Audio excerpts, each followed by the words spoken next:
Imagine how different your life would be if no one had the power to control your emotions.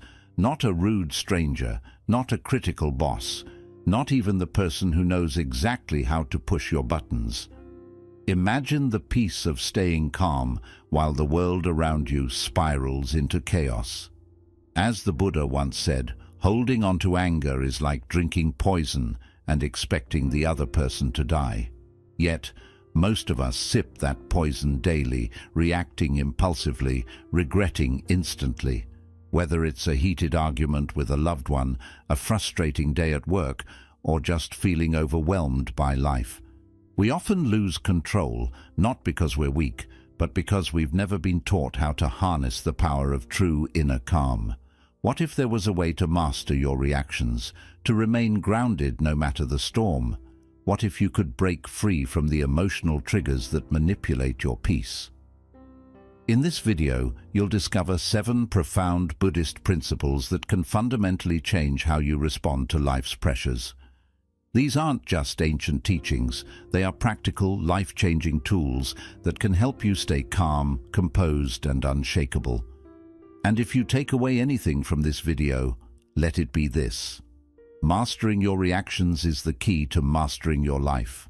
Stay with us until the end, because there's a powerful bonus lesson waiting. A principle so transformative, it could be the turning point for your emotional mastery. Number 1. Starve your emotional outbursts. Most people believe that expressing their anger gives them control, but in reality, it's the opposite. Every reaction feeds the fire, making it harder to extinguish. Imagine a man walking home after a long day. Someone cuts him off in traffic. He yells. Then, at a cafe, the barista makes a mistake with his order. He snaps. By the time he gets home, he's in a terrible mood, lashing out at his family over the smallest things. His entire day was hijacked by reactions he never questioned.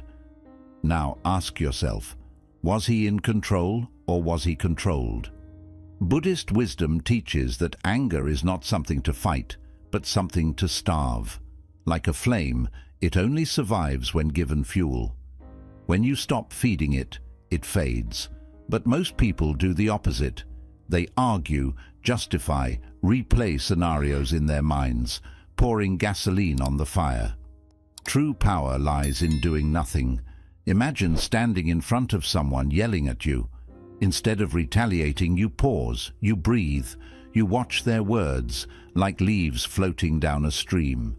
You realize you don't have to engage.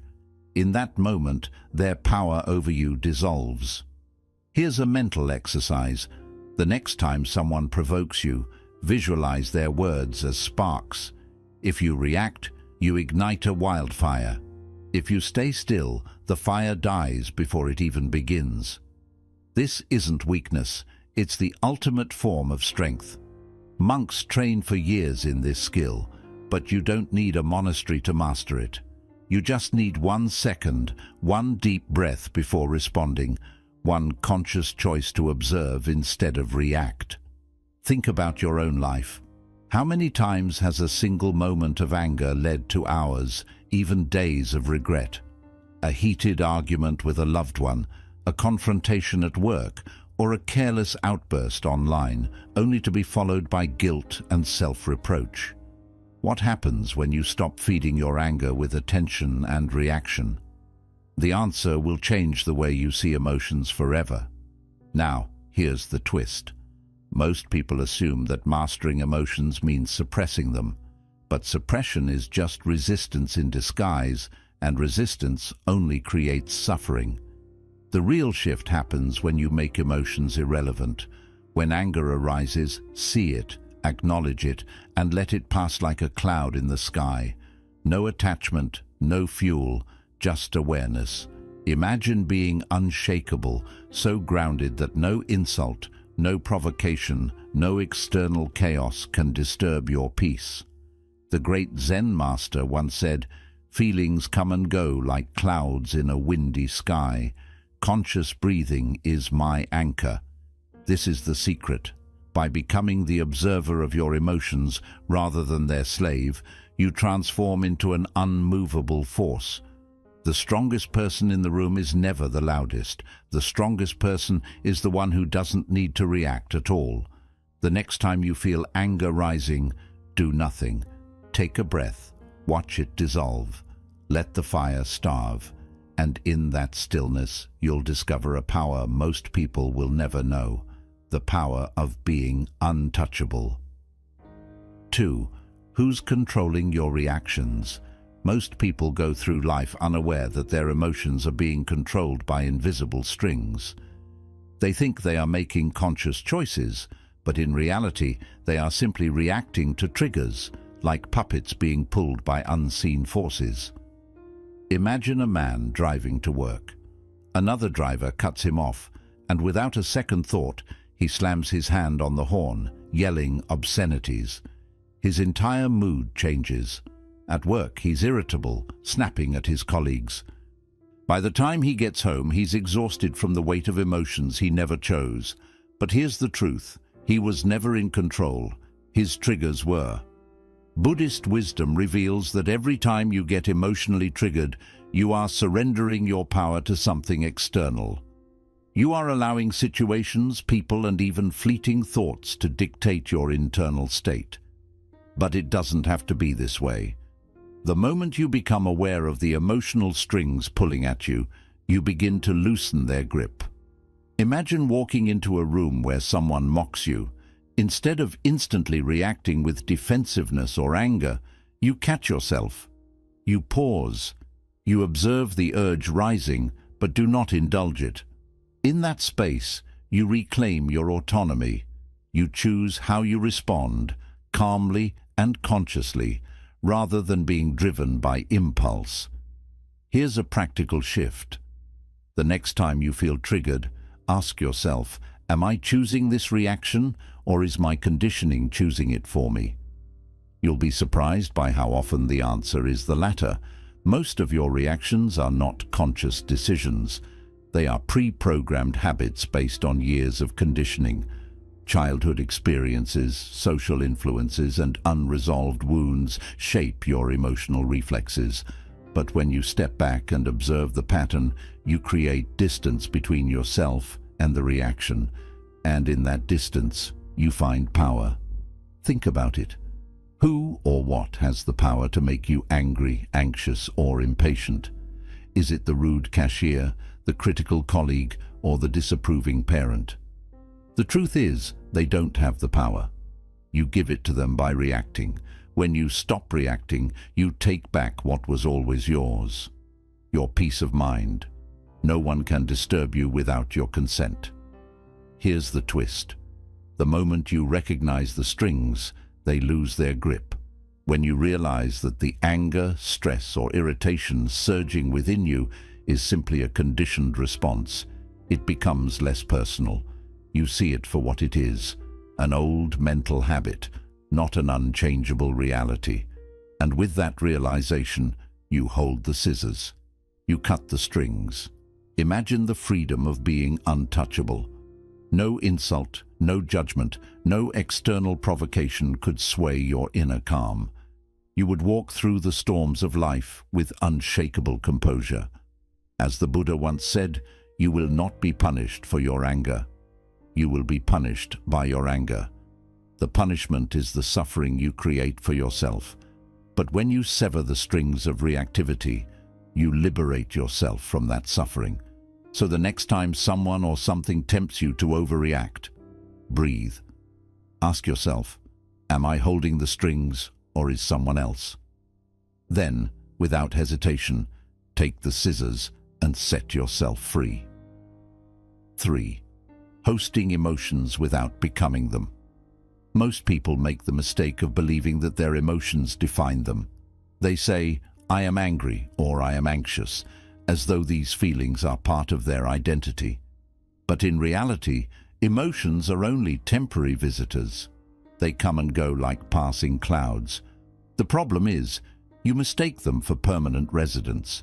You invite them in, give them a key, and let them rearrange the furniture of your mind. The result? You overreact. You let fleeting emotions make lasting decisions. But Buddhist wisdom offers a radical shift. You are the host, not the guest. Your emotions are just passing through. Imagine your mind as a guest house. Some mornings, joy knocks on the door, and you welcome it in with open arms. Other times, anger or sadness arrives uninvited. The mistake most people make? They slam the door or let the emotion take over the whole house. But Buddhism teaches you to open the door with equanimity. When frustration, grief, or stress arrive, you say, "I see you." You can stay for a while, but you don't own this house. By doing this, you remove their power. You allow them to be felt without becoming consumed by them. Here's a practical shift. The next time you feel overwhelmed by an emotion, don't fight it or push it away. Instead, greet it like a guest. Say to yourself, "Oh, anger is here," or sadness has arrived.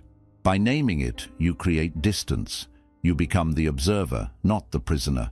This simple practice of mindful labeling creates space between you and the emotion, space where calmness can breathe. Think about it. When was the last time you let a brief emotion ruin an entire day? Maybe you woke up irritated and it colored every conversation you had. Or perhaps a small disappointment led to hours of frustration. But what if you simply saw that feeling as a guest? Imagine telling yourself, "This feeling is here now, but it will leave soon." Wouldn't that loosen its grip? Wouldn't it pass through more quickly? Here's the twist. The more welcoming you are to emotions, the less power they have over you. When you resist or suppress feelings, they strengthen. But when you allow them to come and go freely, they lose their dominance.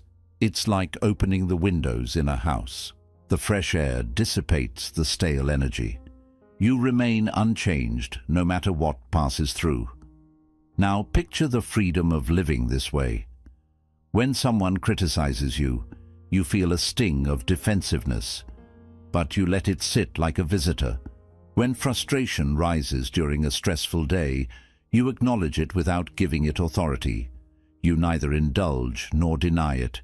You simply let it pass, like a guest who stays for a night and leaves by morning. The poet Rumi once wrote, "This being human is a guest house. Every morning, a new arrival, welcome and entertain them all." This is the essence of emotional mastery. You welcome every feeling, but you serve none of them tea. You stay calm, centered, and unattached. The next time an emotion knocks on the door of your mind, smile, let it in. But remember, you are the host. You decide when it leaves. 4. Anger harms you first. Most people believe that anger is a form of strength, a defense mechanism to protect themselves. They think that by lashing out they are asserting power. But in reality, anger is self-inflicted harm. It burns you before it ever touches anyone else. Imagine a man holding a hot coal, convinced that if he throws it, he will wound his opponent. But before he even aims, the coal is already searing his hand. This is what happens every time you overreact. You believe you are fighting back, but you are only setting yourself on fire. Buddhist wisdom offers a sobering truth. Holding on to anger is like grasping a hot coal and expecting the other person to be burned. When you overreact in anger, your heart rate spikes, your muscles tighten, and your breath shortens. The body releases stress hormones, flooding your system with cortisol and adrenaline. Your mind becomes clouded, your judgment impaired, and your inner peace destroyed. Meanwhile, the person you're angry at might walk away unaffected. You suffer. You carry the emotional wound long after the moment has passed. Now, here's a mental shift.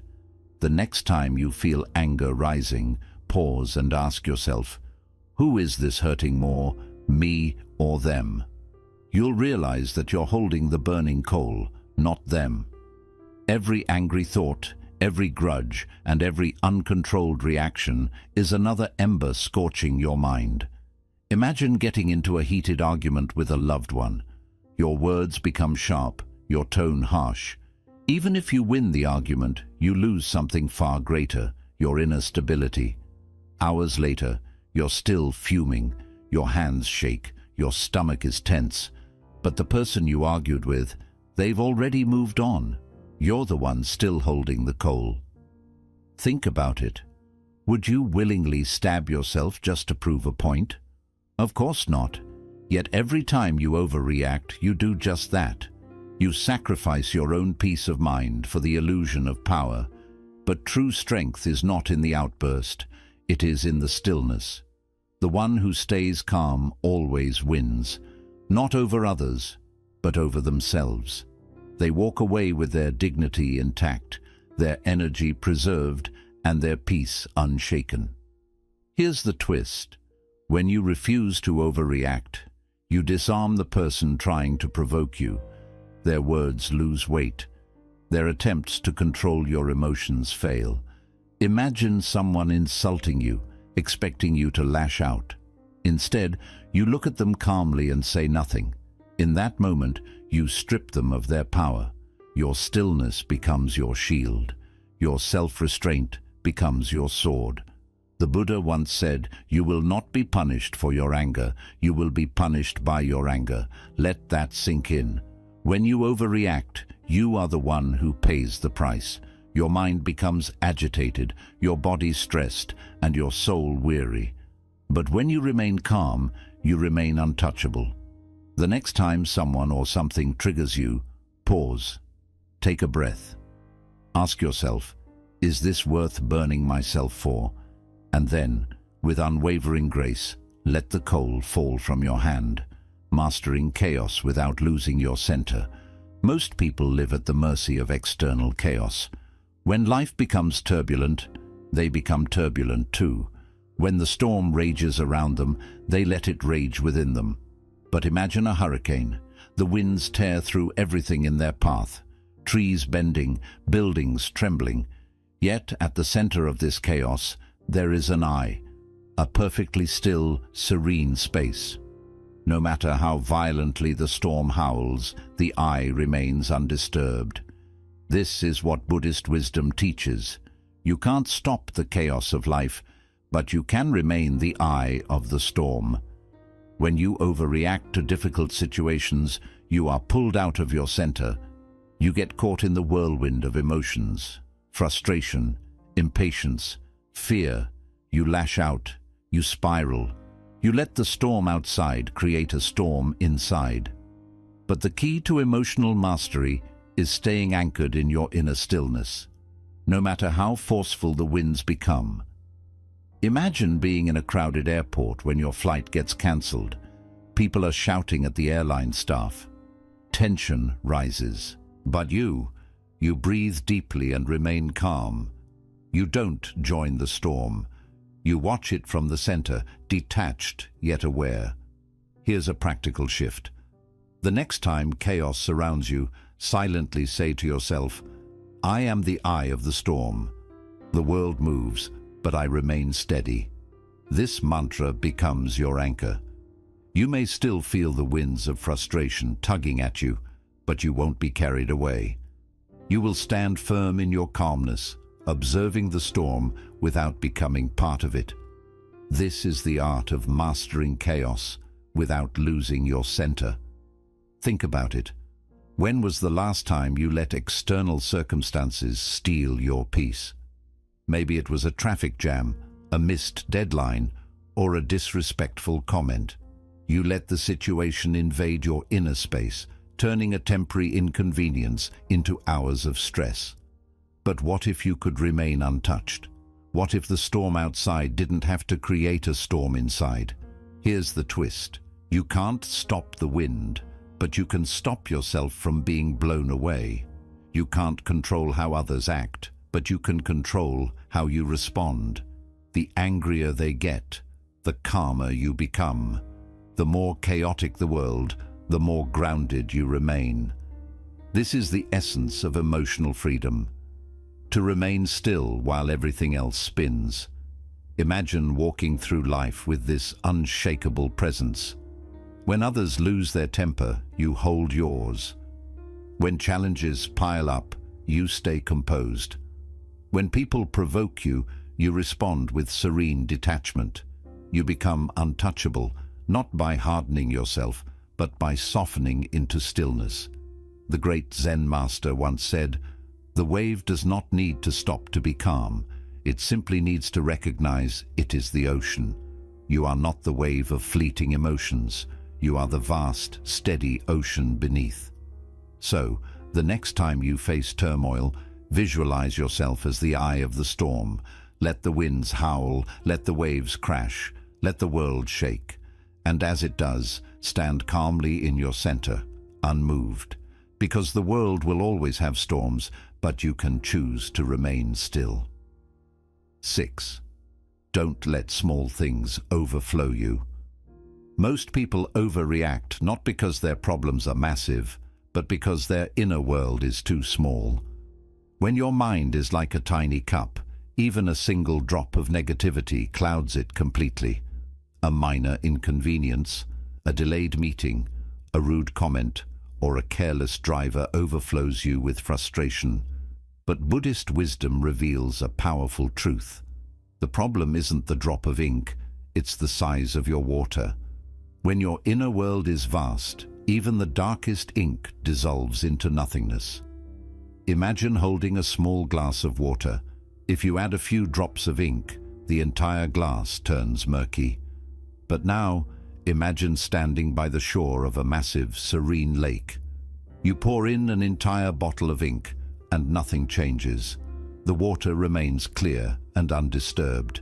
This is how a vast mind handles life's troubles. It absorbs them effortlessly. No single frustration or fleeting emotion can cloud its clarity. But when your inner world is small, even the smallest disturbance unsettles you. Here's a mental shift. The next time you feel overwhelmed by a minor problem, ask yourself, am I reacting this way because my perspective is too small?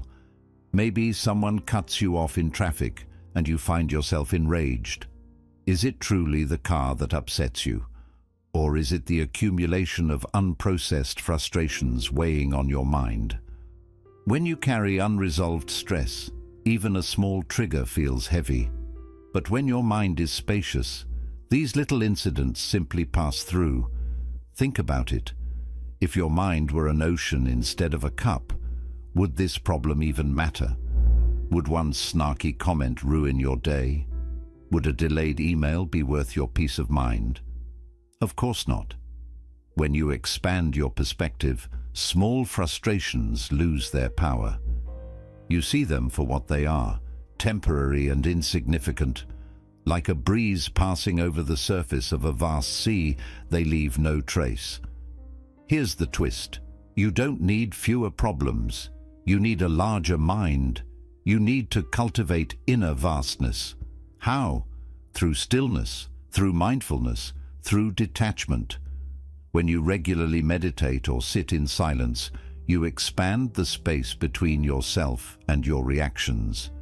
You become more spacious, more resilient. Suddenly, the same problems that once disturbed you now feel trivial. You begin to laugh at things that once made you angry. You shrug off what once ruined your day. Imagine the freedom of carrying a vast mind. When people criticize you, their words are just ripples on your surface. When plans fall apart, you remain steady, knowing that your inner calm is untouchable. You stop making small problems large, and instead, you become large enough to make all problems small. The Buddha once said, "You can only lose what you cling to." When you hold tightly to your ego, every insult stings. When you cling to expectations, every disappointment frustrates you. But when you expand beyond the clinging, you become as vast as the sky. The rain of daily frustrations may fall, but you remain clear and open. So the next time a minor irritation tempts you to overreact, pause, breathe, ask yourself, is this ink clouding my mind because my water is too small? And then choose to expand, to become the lake, not the cup. Let the ink dissolve into your vastness. Let nothing disturb your depth. 7. Let go before it builds up. Most people unknowingly build emotional walls. Every time they hold on to anger, disappointment, or regret, they add another brick. One argument, one betrayal, one humiliation. Brick by brick, they build a fortress around their heart, believing it will protect them. But the truth is, it doesn't. Instead of keeping pain out, it traps pain inside. The very walls you build to defend yourself become your prison. You carry the weight of past wounds into new situations, overreacting to minor triggers because you're not just reacting to the present, you're reacting to the past. Buddhism offers a liberating truth. Let go before it builds up.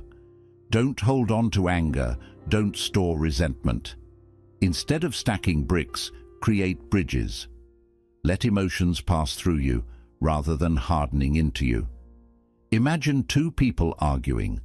One holds on to their resentment, replaying the argument in their mind for weeks. Each recollection adds another brick. The other person, however, breathes deeply and lets the moment go. No brick is added, no wall is built. They remain free. Here's a mental shift. The next time someone offends you or triggers you, ask yourself, am I building a wall or creating a bridge? A wall makes you cold, guarded, and distant. A bridge allows you to release the weight, to move on with lightness. When you build walls, you carry the past into the present. You react to new people with old pain. You see betrayal where there is none. But when you build bridges, you leave the past behind. You cross over it instead of dragging it with you. Think about it. What old anger or resentment is weighing you down today? Is it a childhood wound that still controls your relationships? Is it a past betrayal that makes you distrustful of new connections? Or maybe it's a mistake you made years ago that you can't seem to forgive yourself for. Every time you carry these old bricks into new experiences, you overreact. A simple misunderstanding feels like a rejection. A minor criticism feels like an attack. But the problem isn't the present. It's the weight of the past still pressing on you. Here's the twist. The wall you build to protect yourself often becomes your own prison. You may think holding on to anger makes you strong, but it only makes you heavy. You may believe guarding your heart keeps you safe, but it only keeps you isolated. The solution? Release as you go. Don't wait until the wall is too high to tear it down. Let go while the bricks are still small. When you feel a surge of frustration, breathe it out. When someone wrongs you, forgive quickly, not for them, but for you. When regret visits, let it pass through rather than making it a permanent resident. Imagine walking through life without carrying yesterday's bricks. When you meet new people, you see them with clear eyes, not clouded by old mistrust. When challenges arise, you respond to the present moment, not to past pain. You become light, free, and emotionally untouchable. The Buddha once said, "You only lose what you cling to." So the next time resentment tempts you to build a wall, choose a bridge instead. Let go, walk across, leave the weight behind, because the freer you are from the past, the calmer you become in the present. Bonus principle: the art of disappearing. Master the power of detachment. Most people spend their lives fighting battles that don't matter. They argue over small disagreements, cling to unimportant opinions, and wear themselves out trying to protect their pride. But Buddhist wisdom offers a freeing truth. The highest level of emotional strength is not to fight at all. It's to step away from the battle entirely. When you stop taking things personally, you stop being a target. Just like a shadow fades when the light changes. Your suffering begins to disappear the moment you step back. Picture someone throwing insults at you. Your first reaction might be to defend yourself, prove them wrong, or fight back with equal force. But what if you simply smiled and walked away? What if you chose not to carry their negativity and let them deal with their own anger. This is the art of disappearing, removing yourself from the cycle of ego and conflict. Once you learn this, others lose their power over you. Their words no longer stick, and their judgments no longer wound. You become untouchable, not because you're cold, but because you've learned to rise above negativity. Try this shift in mindset. The next time drama calls, don't answer. When someone tries to pull you into conflict, don't react. When a situation threatens your peace, step back. Disengage, not out of fear, but out of wisdom. You'll soon see that most battles were never worth your energy in the first place. Think about it. How many times have you lost your peace over arguments that didn't really matter? Maybe it was an unnecessary debate on social media. Maybe you felt the need to defend yourself against a baseless accusation. Or maybe you reacted strongly to a stranger's rude comment. But what did you gain from it? All it did was drain your energy and feed a conflict that never deserved your time. Now imagine how free you'd feel if you simply chose not to respond. No explanations, no justifications, just calm detachment. Here's the truth. Walking away isn't weakness, it's strength. When you stop reacting, you become unpredictable. The person trying to upset you loses their grip. They expect you to fight back, but instead you step off the battlefield, leaving them swinging at empty air. That takes their power away. It gives them nothing to feed on. And more importantly, it protects your peace. The Buddha once said, "You will not be punished for your anger. You will be punished by your anger." The same goes for overreacting. Each time you jump into conflict that doesn't matter, you lose a part of yourself. Your calm fades, your clarity dulls, your energy is drained. But when you choose to step back, you stay whole. You leave with your peace untouched. Now imagine carrying that kind of power into everyday life. When someone insults you, you just smile and walk away. When someone tries to get a reaction, you let their words drop harmlessly to the ground. When life throws little problems at you, you let them pass through like a breeze. You stop wasting energy on small struggles. You become steady, calm, and emotionally free. So the next time you feel the urge to react, ask yourself, what if the best way to win is to simply not play the game? Then smile, breathe, and disappear. Let others fight the battles of ego while you walk away undefeated. Quick summary of the 7 principles. 1. The fire you don't feed will die. Anger and impulsive reactions are like fire. They grow when fueled. By choosing not to react, you starve these emotions. Mastery comes from awareness, not from suppressing how you feel. 2. The puppeteer strings. When you react without thinking, your emotions are in charge, not you. Understand that every reaction is a choice, not a reflex. Cut the strings of emotional conditioning and take back control. 3. The guest house of the mind. Emotions are like guests. They visit, but they don't stay forever. Notice them, accept them, but don't let them define you or drive your actions. 4. The sword that cuts both ways. Holding on to anger hurts you more than anyone else. Overreacting creates inner pain that weighs you down. Let go of the hot coal of resentment and protect your peace. 5. The still eye of the storm chaos is part of life, but your calm is your choice. Stay grounded, even when everything around you is spinning. Observe your emotions, but don't let them carry you away. 6. The water in your cup. Your perspective shapes how you experience frustration. The smaller your mindset, the easier it is to overflow. Expand your awareness so small problems lose their power. 7. The bridge, not the wall. Don't build emotional walls that trap you. Instead, build bridges that let your feelings move freely. Holding on to resentment and past pain only weighs you down. Let go, rather than gripping tightly. You are not a prisoner of your emotions. You are the one in charge of your mind. Buddhism teaches that while we can't always control the chaos around us, we can always nurture peace within. Emotional mastery isn't about pushing feelings away. It's about noticing them without becoming them. Imagine a life where you're not ruled by reactions, where your calm becomes your strength. Every moment gives you a chance to choose a new response.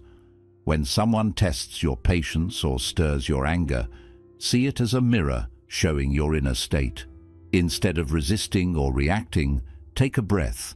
Notice the feeling, then let it pass. Your greatest power lies in the space between what happens and how you respond. In that space is your freedom. Zen reminds us, peace doesn't mean a life without conflict. It means staying still in the middle of it. Like the calm center of a storm, your true self remains steady, untouched by the chaos around you. The world will always challenge you, but you can choose not to feed the fire with overreaction. So next time you're pulled to react, remember these principles. They're not just ideas, they're keys to a calmer, more mindful life. You are not your anger, you are not your frustration. You are the awareness behind them, vast, steady, and free. If this message spoke to you, please like and share this video. Let us know your thoughts in the comments below. And don't forget to subscribe to Buddhism Insights for more peaceful wisdom. Let's grow in calm together.